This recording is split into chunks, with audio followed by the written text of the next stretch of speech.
Hello,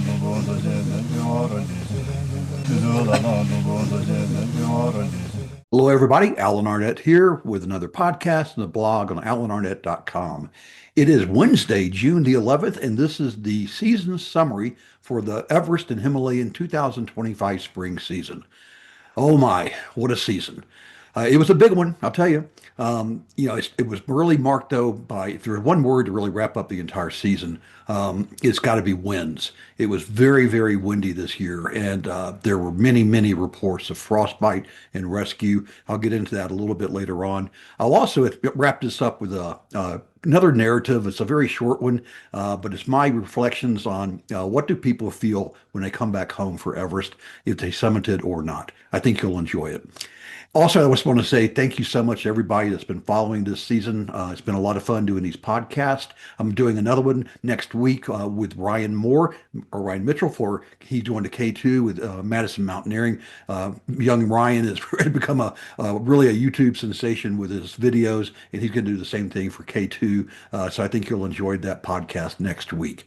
So Everest, it was an interesting season to say the least. We had, people trying to do windsuit jumps. We had people trying to run up to the summit as fast as possible. We had people using xenon gas, trying to set record times. We had people trying to summit 4 times in one season. I think we had a skateboarder do something on the summit that Guinness World Book of Records refused to acknowledge, thankfully.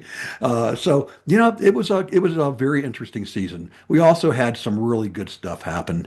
German alpinist Anja Blanca, she made a near solo ascent. I call it near solo because she was climbing the same day as 30 other people who summited, so she clearly was not alone. But she was unsupported, no Sherpa support, no porter support, and she was not using oxygen. So this is really a pretty impressive performance by the young lady. Now has 12 of the 14 8,000-meter mountains, and I'm sure she'll get the last two. You'll knock those off probably next year, or maybe even this fall, if she can get into Shishapangma and Choyalyu on that side, on the Tibetan side, which I hope they're going to be open. They were closed this spring for unknown reasons. That typically is the way it goes with the Chinese, but hopefully they'll open it up in the autumn. So if you count everybody that summited, so you got the members or the clients or the customers, whatever you want to call it, the people paying the bills, and then the people that are being paid to climb the mountains, be it the Sherpas, the Tibetans, the foreigner guides, whomever it may be, that if you add everybody up on both sides, the Tibet side and Nepal side, drum roll please, I count somewhere around 846 summits. Wow, that is a lot of people to summit Mount Everest in one year. And we're going to talk a little bit about that as well. So for the big picture, it looks like the trend of having very large teams supported by lots of Sherpas using lots of oxygen continues unabated. Seven Summits Treks, they said they had a record of 103 clients supported by, they said, 103 Sherpas, but I suspect it was more than that. 8K Expeditions, they said they had 50, and a few Western companies like Climbing the Seven Summits and Fruitenbach Adventures also had very large teams. Notably absent this year was International Mountain Guides, Eric Simonson's Seattle-based or Washington State-based IMG contacted Eric, and he said, "You know what? I just took the year off, took a sabbatical." And he said he really enjoyed not having to be up at midnight every night in April and May to monitor the season over there. So I'm sure he was missed, but the clients that had signed up with him, he said he got them all placed on other teams. So in terms of who was there on the mountain on both sides, on the Nepal side anyway, it was led by India, which is no surprise. They had about 87 permit holders. The United States was next with 83, and China came in third at 63. By the way, the Chinese also had a massive team on the Tibetan side. It had 28 climbers supported on a 2-to-1 ratio is what I was told. I can't verify that, but if that's true, that's a pretty big team. I'll talk about Jason Weiss in a minute, for he's a professional photographer who climbed and summited on the Chinese side, but he said that a Chinese base camp was just absolutely massive this year on that side. So let's break down the numbers a little bit, not getting too wonky here, but Nepal issued 517 permits to foreigners. And so They quit publishing their figures. They used to do it through the Ministry of Tourism. For some reason this year, they did one posting and then they stopped doing it. So all these numbers are pretty good estimates. I feel pretty good about them, but they're definitely going to change once the Himalayan database comes out with their final numbers later on this year. So 517 members using their terminology, and it looks like that to only 257, around 40% summited this year. I'm sorry, 49% summited. That's much lower than in previous years. And I think a lot of it had to do with number one, I'm a broken record on this, but inexperienced climbers that get in over their head. If the weather's not good, like it was this year with all the wind, you'll have way too many people that'll just give up. And I think that's probably behind that 40% success rate for the members. And then they were supported by 421 support climbers, aka Sherpas, Tibetans, guides, other nationalities and ethnicities. So that gives a ratio of for every climber, every member, they had 1.6 person in support. That's pretty high. And in terms of historically, so let me go to Nepal or Tibet next. So Tibet was much quieter this year. It looks like that they had somewhere around 168 summits on that side. I was thinking they were going to hit around 300, but max out their 300 limit for permits. But it looks like that there were only 6 teams on that side. And so, in the largest team, like I said, I think were the Chinese, followed by Fruitenbach, and then Alpenglow was also on that side, and Climbaya, Coburn partner, and a couple of others. Imagine Nepal. Good news in terms of deaths. It's never good news to have a death on the mountain, but this year it was down. There was about 5 deaths on the Nepali side, none on the Tibetan side, and that's pretty normal. And so I'm really glad to see it coming down. Maybe the operators learned something from 2023 when there were 18 deaths and last year when there were 8 deaths. So maybe they are not taking as many risks as they used to, or maybe people are actually getting smart and coming into the mountain better prepared. But I hope that trend continues, obviously. There was a lot of rescues that went on as well. Let me just jump to that right now. Global Rescue, most people know who that is. Global Rescue, they're a private company that specializes in crisis response, medical evacuation, and security evacuation services. They have a special team that they deploy every year on the Nepal side.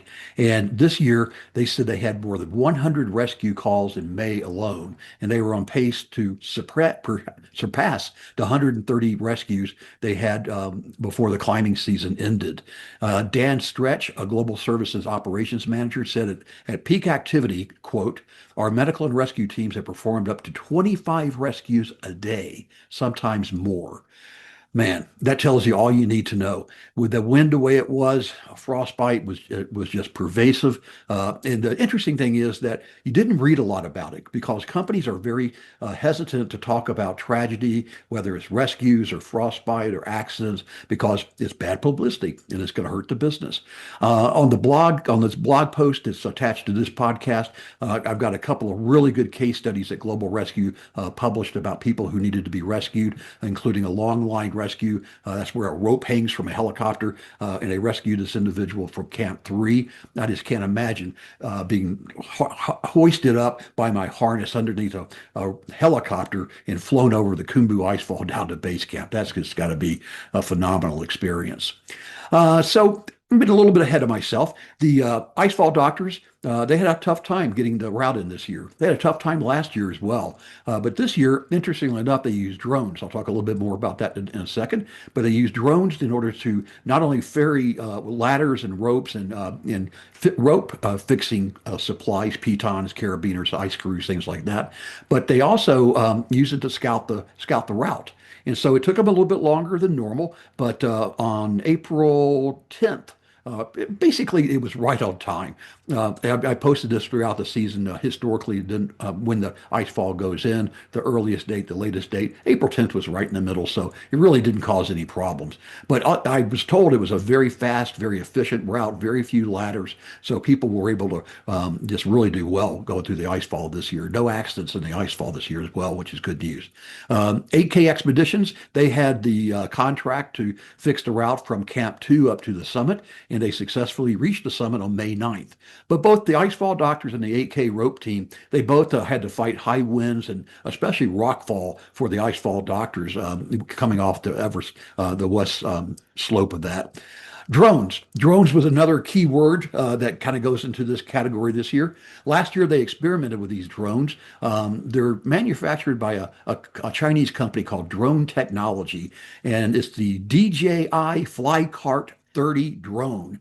It costs $70,000 and can carry a payload of up to 66 pounds. So Nepali-based Airlift Technologies bought two of these, and they ran them from base camp. And I got reports that it was just seeing these drones flying over every single day. But they apparently did a really good job. The Icefall Doctors said that they usually carry about 20 ladders and hundreds of kilograms of ropes by hand. This year, the drones lifted 444 kilograms of the same gear. So that meant that the Icefall Doctors didn't have to put themselves in any more peril doing that. They were able to fly across deep crevasses instead of having to climb down, get across, and come back over. So they did a great job. So it sounds like the drones really helped out this year. It also reached a record flying altitude of 6,130 meters. Wow, that's pretty high. Also, the Sagarmatha Pollution Control Committee, they said they collected 83 tons of garbage this spring, and that included, listen to these numbers, are crazy, 25 kilos of paper, plastic, and clothing, 8,400 kilograms of metal and glass, 17,800 kilos of kitchen waste, and almost 32,000 kilograms of human waste. That's good news and bad news. They also retrieved 788 used gas canisters and almost 1,800 spent batteries. So, people talk about the trash on the mountain, and I think that Nepal is finally taking it seriously, especially the SPCC and the Icefall Doctors and the Ministry of Tourism. All of this is paid for through the permit prices that each individual pays. So, finally seeing some permit money that's going to good use and not just being kept in the government. So another big story this year, of course, was xenon gas and trying to do rapid ascents.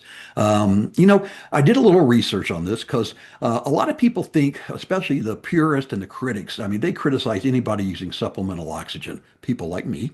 So I went back and I looked using the Himalayan database, and since 1922, so 103 years ago, when the first British team made it, they went to do a reconnaissance of Everest. Not that they didn't attempt to actually summit it, but they got to 27,000 feet, which is pretty good. I bet they wish they would have gone higher, don't you? But of the all the people that have attempted to summit and summited, that totals 16,600 people. 16,600 people have attempted or summited Everest since 1922. Of those 16,600, hold on to your seat for this one, 98.22% used supplemental oxygen. 98% of the people since 1922 have used supplemental oxygen to climb Mount Everest. So this is the standard for climbing, and the critics really don't like it at all. The purists don't like it at all. They say that you're cheating, but you've got to be pretty gifted physiologically or have great genetics in order to climb Mount Everest without supplemental oxygen like Anja did. But the trend is really picking up. Not only are more people using supplemental oxygen, but they're using it at higher flow rates starting at lower altitudes. This trend has been going on for a long time, and it picked up even more this year. They also are using the hypoxic tents, sleeping up and simulating up to 7,000 meters or 23,000 feet. Some people are spending 400 to 500 hours at home before they go to the mountain. That's 62 nights sleeping in that tent. Wow. Hope marriage counseling comes along with that. So there were a couple of really high profile uses of all these techniques. And the one that everybody talked about was the one that was xenon supported from Fruitenbach Adventures. It was a UK Special Forces military, UK special, well, they're still UK, but they're ex-special forces military. And they left the UK on Friday, the May 16th, and they summited 5 days later on May 21st with 8 Sherpas, 5 of whom actually summited along with them. So they did it in their goal of weak home to home, but they used xenon gas, hypoxic tents. These guys were in incredible shape. Like I said, they're ex-special forces, and they trained as a group, and they just did, they just pulled it off. They did a great job with it. However, a Ukrainian-born American citizen now, Andrew Yushakov, he lives in New York City, and he claimed that he flew from New York to Kathmandu, took a helicopter to base camp, immediately started climbing using supplemental oxygen from base camp, which is unheard of, frankly. But he did it in 3 days, 23 hours, and 7 minutes with 5 Sherpas from Elite Expedition. So one team did it in a week. This guy claims he did it in 3 days, 23 hours, so just under 4 days. I, he's got pictures. Elite posted about it, so I have no reason not to believe either one of these claims. But it's just amazing what climbing Mount Everest has come to. So this is an opinion part of this podcast.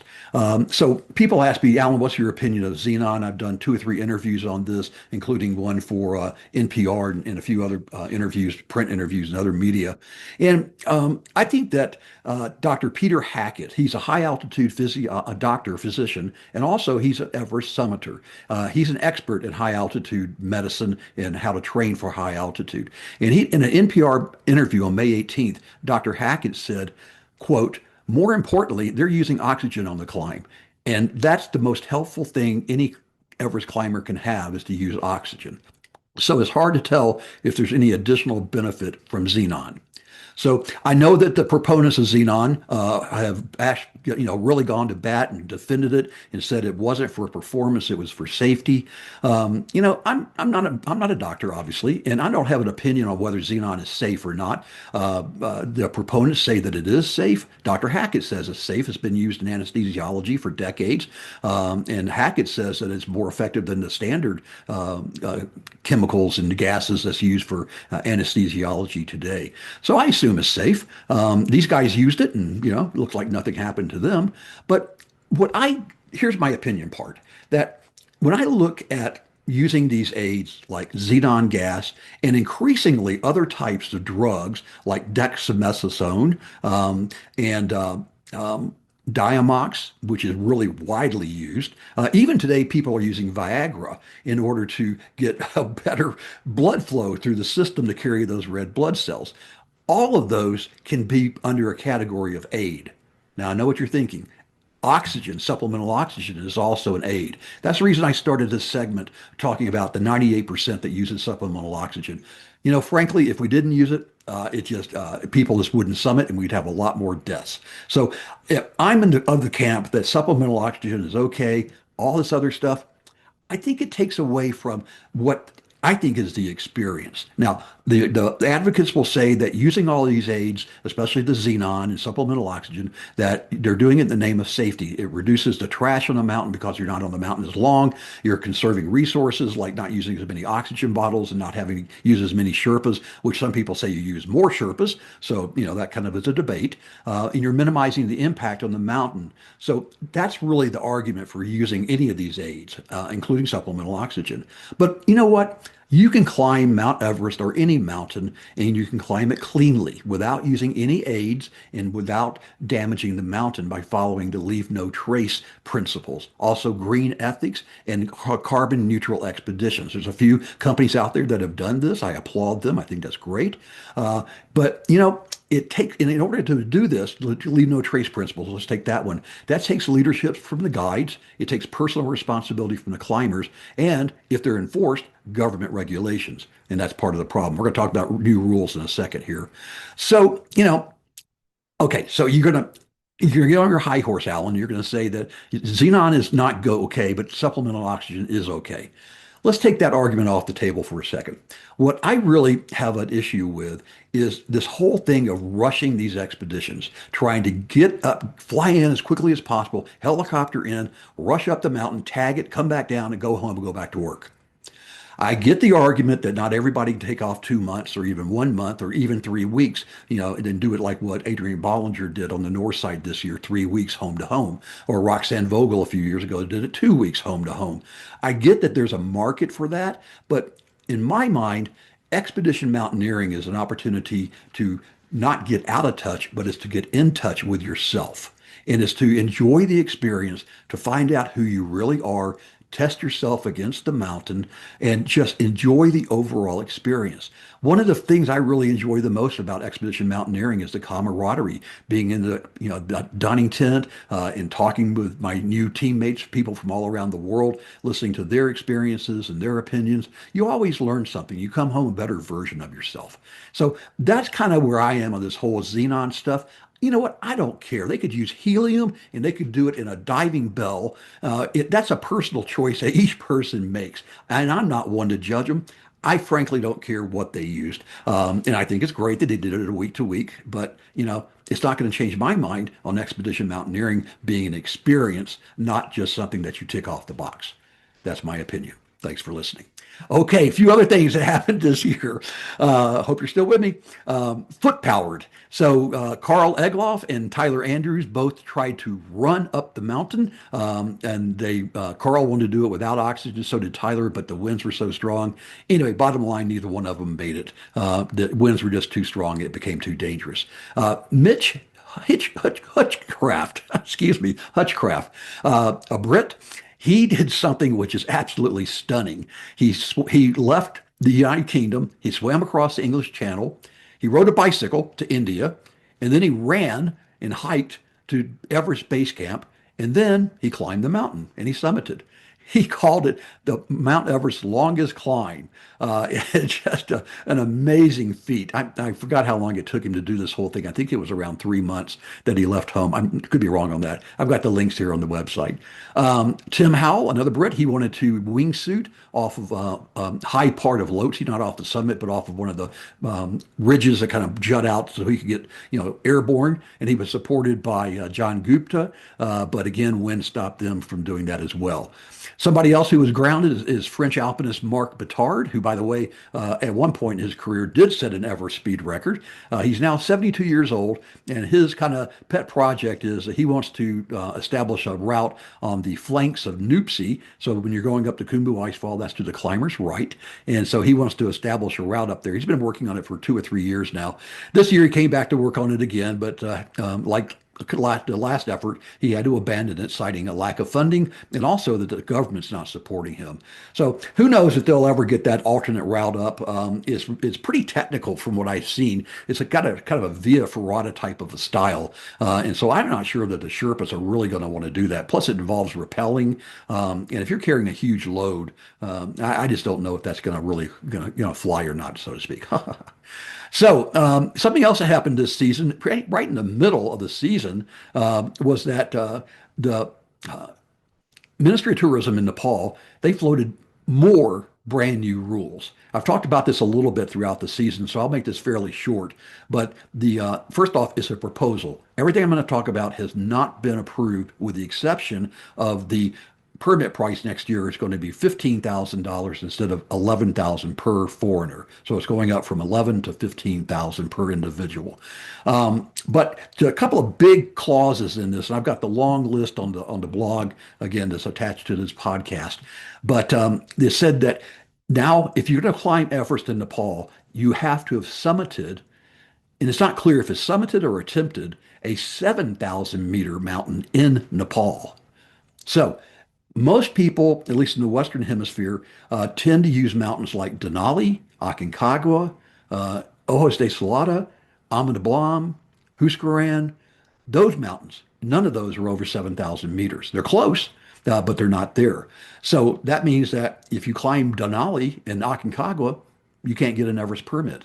you'd have to go over to Nepal and climb something like Annapurna 2 or 3 or 4, Barunsi, Himlong, Nuptse, and a couple of other ones. And a lot of these mountains, like Nuptse, is really difficult. And so I'm not sure that this is going to fly. They tried it back in, I think it was 1985 and 86, and it didn't go through. Well, actually, it went through, and business dropped by half. So all the guides, Nepali guides, said, "Hey, you're killing our industry." So they removed, and that was only a 6,000-meter mountain as a requirement. So I seriously don't think this is going to go through. But there seems to be a renewed effort from the Nepali government to try to manage the mountain better. So maybe some form of it will go through. I hope that it's more of a guideline that it accepts any mountain in the world that's really, within, let's say, 6,500 meters. That would be a much better compromise than a hard, fast rule of 7,000 in Nepal. Another one is that if you're going to be a leader or you're going to guide people, you have to be a Nepali citizen.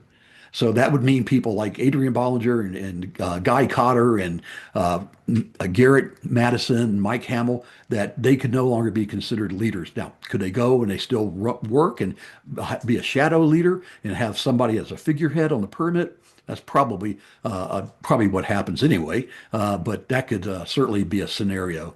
And there's two or three other things, like they're going to get rid of the $4,000 refundable garbage deposit, which is kind of a joke anyway, and they're going to replace it with a non-refundable garbage fee, which I think is a good idea. They really ought to do that. They also ought to get rid of the liaison officers, because that's just crazy, because they don't really do anything. They never come.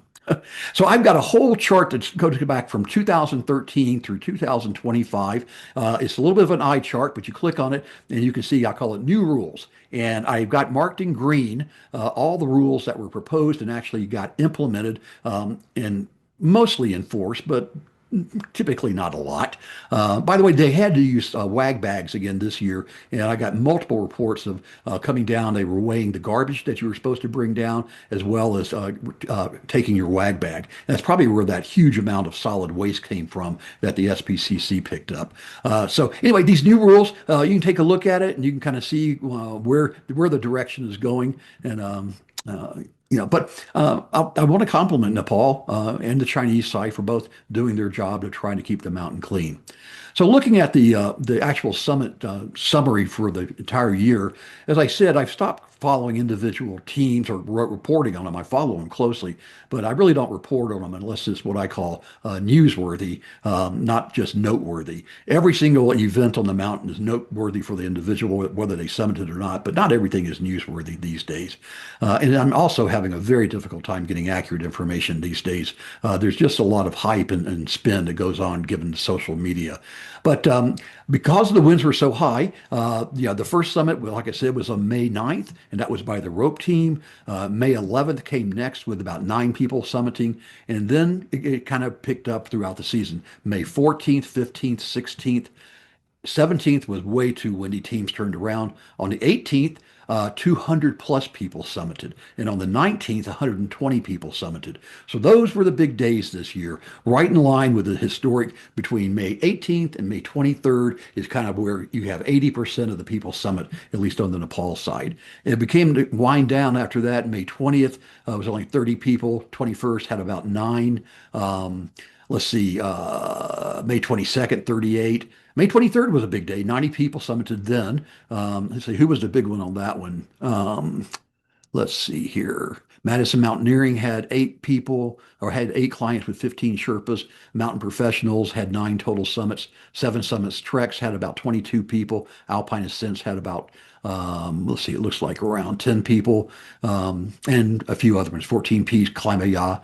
And then Adventure Consultants wrapped up the season here on May 24th. And then on May 30th, 7 Summits Treks summited, and so did Anja in Pioneer Adventure. So, from May 9th through May 27th, so pretty traditional. They really spread out a lot. I didn't hear a lot about lines or cues, but I did hear a lot about frostbite. On the Tibetan side, like I said, there were somewhere around 168. I could be way off on that because it's very difficult getting information from people on the Chinese side. For example, the Chinese national team supposedly was 24 members with 56 support climbers. Alpenglow had 11 members with 11 Sherpa. Frutenbach claims he got 32 people, but he didn't break out support versus clients. Imagine Nepal had about 12 people summit. Climb by Ya had about 10. Kohlberg and partner had around 4. So anyway, it was a pretty good season on both sides, especially with respect to fatalities. Not a record season in terms of success, but nonetheless, it was not bad. Especially happy for all the people that summited.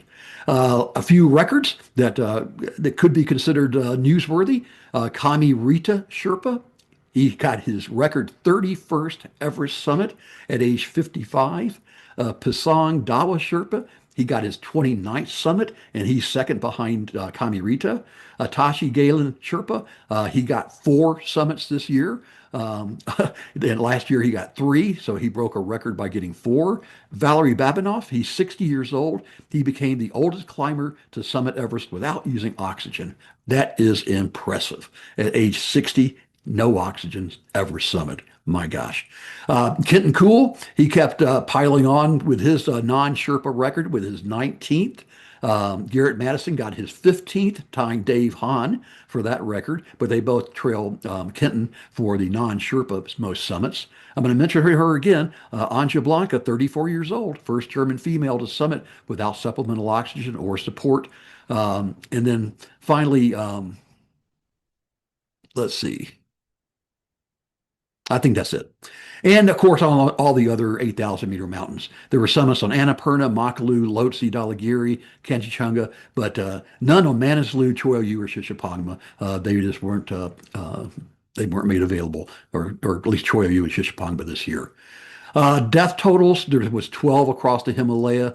There were 2 Sherpas who died on Annapurna. An Austrian died on Ama Dablam. A French climber died on Kanchenjunga. An American climber, 39 years old, tragic, died on Makalu. On Lhotse, there were 2 deaths on the same day, May 19th, an Indian climber and a Romanian climber. And then we had the 5 deaths on Everest. There were 3 Sherpas and then 2 foreigners, 1 Filipino and 1 from India. So all deaths are tragic, and my heart goes out to everybody for this. Okay, that's it. That's the Everest 2025 season. All in all, a pretty good season. I mean, you got to say pretty good in air quotes. It's always sad when people die, but I think this is a good season. So let's wrap this up with a short narrative I call The Climber's Depression. I wrote this piece several years ago after speaking with climbers of all skill levels about their experience, their post-climb feeling. But I wrote it based upon my own personal experience because I have personal experience with all 3 of the scenarios that I'm going to go through. Christine, 84 years young, came up to me after a talk I gave about my K2 summit, which was both a success and an epic. I don't understand, she said, shaking her head in a bit of disapproval. I looked at my mother-in-law, I smiled, and I said, I understand that you don't understand. With that, I expect only a handful of my readers will understand what I'm about to go through. You summit the mountain of your dreams. You did it in style with great friends or teammates. Everything was perfect. You come home excited, full of energy, and then it hits. Your emotions drop like a rock in a still pond. All your ambition is gone. You mope around just like you lost your best friend, your dog. At first, you chalk it up to being tired. After all, you trained for a year, pushing yourself to reach the summit and back, but you're tired. But something else is going on. You're depressed. Not really, but you're just really, really down. I understand. I've been there a lot. Let's look at the 3 results of a climb. You summit, no summit, your issues, no summit, out of your control. You summit. Congratulations, you come home to your friends and family and strangers, and the family dog, they're all thrilled to see you. Heartfelt congratulations are offered and the drinks are on the house. Just as you get ready to talk about your proud achievement, all the drama, how you dug deep, the personal life lessons you learned, your audience turns the tables on you. Great job. You must be so happy to get this one done. So what's next? And so it begins. Of course, you pondered this question and have some ideas, but you want to take some time to reflect on the last climb before thinking about the next one. But this is not why you're feeling down. It goes much deeper. The last year has been all about your goal. You made sacrifices. So did your family. Your closest friends grew accustomed that the climb was all you wanted to talk about. You denied that it had become an obsession, but everyone else said it was. And now it was gone. You have a huge hole in your life. Instead of celebrating your success, you're drawn into the no future goal abyss. Trying to explain it is futile. No one understands except for a few fellow climbers, a friend, and your partner. How long you remain in the hole? That's the big question. There's no ladders, no shortcuts. It just takes time. The second scenario is you didn't summit. What happened? This one is easier to understand. You, quote unquote, failed. I don't like to use that word in association with climbing. I prefer non-summit. But you didn't summit, and it's your fault. You reached that point in the climb where you met yourself, and you turned back. You know it, and you know it hurts deep down. It really hurts. You thought you had trained, but you knew that you could never overtrain. You thought you had studied the route, but you've never been there. You planned on being self-sufficient, but ultimately depended on others. You thought you had the right gear, but something went wrong. You thought, oh. Rationalization is a wonderful thing, a coping mechanism at its best and its worst. You struggle to explain to friends, family, and the dog what happened. It's difficult to say.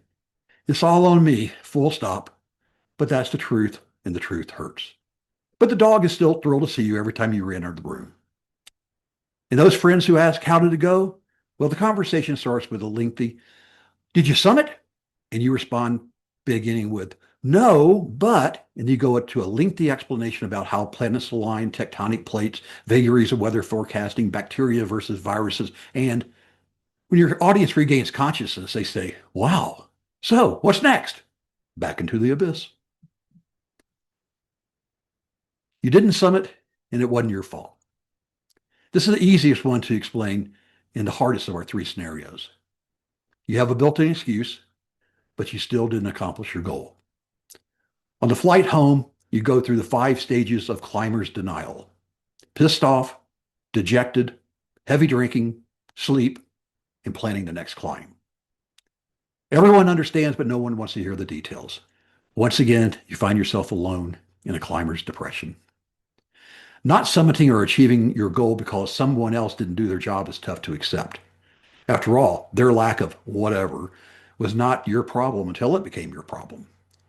Not summiting because nature decided to do a random act of whatever was never on your radar. Still, once it occurred, you had no choice to accept her wrath and hopefully with dignity, but some days is harder than others. Your friends, knowing you didn't summit, tread lightly upon the first meeting. Hey, tough break. You did yours, but these things happen. Hang in there. And then, so, what's next? Back into the abyss. So, what's next? If you've ever climbed rock, ice, foothills, or the big ones, you know how it feels. The elation of reaching your goal, the loneliness of not. After the climb is often the toughest place, the land of tweens, the time of annoying questions. And it's the time to pick yourself up. Get on with your life. Go tell your entire story in vivid detail to the family dog. Climb on. This is Alan. Memories are everything. And thanks everybody so much. The